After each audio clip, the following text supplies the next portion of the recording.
Alright, so this is a video about the law of segregation, also about the law of independent assortment.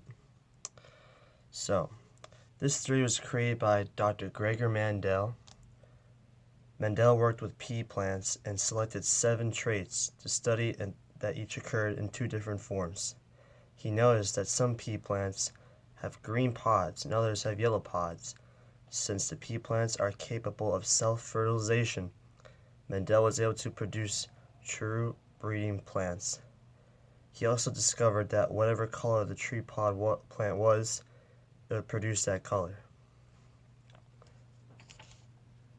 When Mendel cross-pollinated between a true yellow plot and a green pod plant, he noticed that all the resulting offspring generation were green.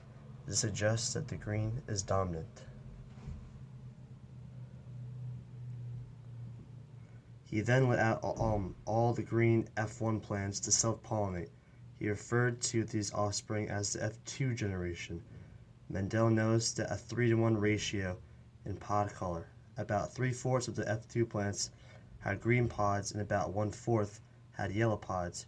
From these experiments, Mendel established the law of segregation. The picture you see here is a Punnett square. This is how genes are determined before the offspring is born or created. This is the process which allele pairs separate or segregate during gamete formation and randomly unite at fertilization. There are 4 main concepts involved in this area. 1. There are alternative forms for genes. 2. For each characteristic or trait, organisms inherit 2 alternate forms of that gene, of 1 form each parent. These alternate forms of genes are called alleles. The next concept is when gametes or sex cells are produced, allele pairs separate or segregate, leaving them with single allele for each trait. When the 2 alleles of a pair are different, one is dominant and the other is recessive. As you can see, the green is obviously dominant here. And that is the law of segregation. Not too hard to understand. Now for the law of independent assortment, it states that allele pairs separate independently during the formation of gametes.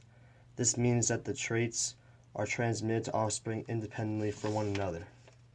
It is very similar to his law of segregation, but shows that genes separate in half so that the offspring gets a part of the trait from the parent generation. As you see in the picture below the title, right here, the genes are cut in half, and each generation gives half of that gene as represented by the capital and lowercase G's and W's. Look right there. And that's it pretty much for this part of the video. Thanks for watching.